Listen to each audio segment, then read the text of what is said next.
प्रदीप दुबे जी दिखे हैं। ये संयुक्त मसीह समाज की तरफ से आवाज़ बुलंद कर रहे हैं कि गाय को राष्ट्रमाता घोषित करें। तो आइए हम उनसे जानते हैं ये मुद्दा क्या है, किस तरीके की वो अपनी बात रखना चाह रहे हैं। सबसे पहली बात तो यह है, आपके मीडिया के माध्यम से पूरे देश के 100 करोड़ हिंदुओं को जगाने का एक कोशिश मैं ईसाई समाज से भी करना चाहूँगा।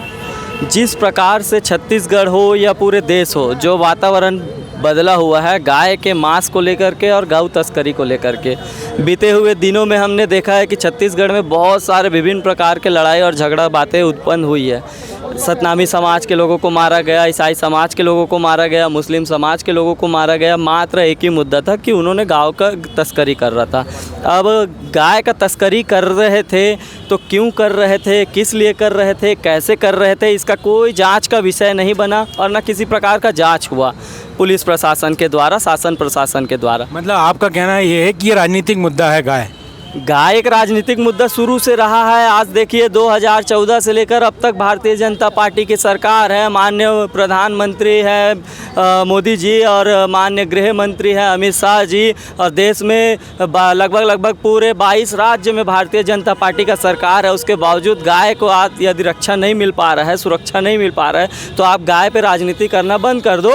और एक ही बात है, जिस प्रकार से शेर को राष्ट्र, जैसे कि मोर को हम लोग कहते हैं राष्ट्र पक्षी कहते हैं ना, तो मोर को राष्ट्र पक्षी कहते हैं। और एक बार ऐसे आपने देखा होगा कि बीते हुए समय में सलमान खान का एक काला हिरन वाला केस बहुत चला और उसमें उसको सज़ा भी पड़ी। तो क्यों ना हम राष्ट्रीय माता बना दे भाई, गाय को राष्ट्र माता बना देंगे तो किसी का हिम्मत नहीं होगा, एकदम कड़ा कानून होगा। जिस प्रकार से ज़बरदस्ती धर्मांतरण के नाम में हम ईसाई समाज के ऊपर एक कानून थोपा गया है। मतलब विश्नोई समाज इतना ताकतवर है कि सलमान खान को जेल में डालने की ताकत रखता है, ब्लैक बक जो काला हिरण था उसके लिए।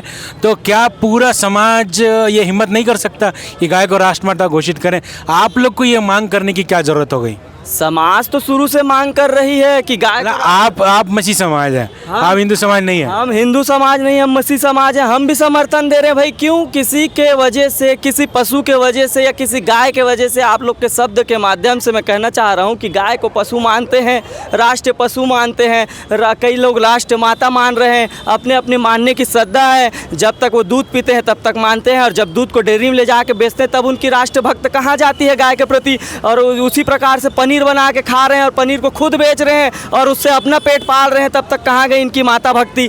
तो माता भक्ति सिर्फ कमाई का जरिया नहीं है। माता को माता मानते हो तो अपने घर में रखो, पालो पोसो। जिस प्रकार से एक माँ को पाला जाता है, कोई भी बच्चा जब छोटा रहता है तो माँ उसको पालती है। जब बच्चा सक्षम होता है तो बच्चा का दायित्व होता है कि वो अपनी माँ का रक्षा सुरक्षा करे, उसका ध्यान रखे, उसका सम्मान को कभी भी किसी भी प्रकार का चोटिल नहीं होने दे, उसके सम्मान का भी ध्यान रखा जाए। उसी प्रकार राष्ट्र माता जब गाय को घोषित कर दिया जाएगा तो मेरा 100% मानना है 1.25 करोड़ की आबादी में किसी का मजाल नहीं होगा, ना किसी का हिम्मत नहीं होगा कि गाय को वो तस्करी कर सके या गाट सके। और हिंदू समाज वाले और तमाम जो भाई बहन जो बिजनेस करके रखे ना गाय को, इनसे भी मैं कहना चाहता हूँ कि गाय को आप 2 रखे हो, 2 के बाद 4 होगा, 4 के बाद 6 होगा, साल 10 साल बढ़ते जाएगा, तब भी उसको अपने पास रखो। किसी मुस्लिम या किसी ईसाई को या किसी बूचर खाने वाले को मत बेचो।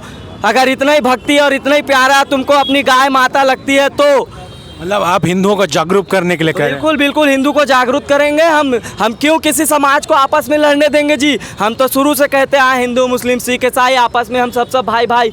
तो ये नारा जो है ये लगातार सिर्फ चुनाव के मुद्दे हैं, ये नारा उसके बाद कहाँ जाती है ये नारा।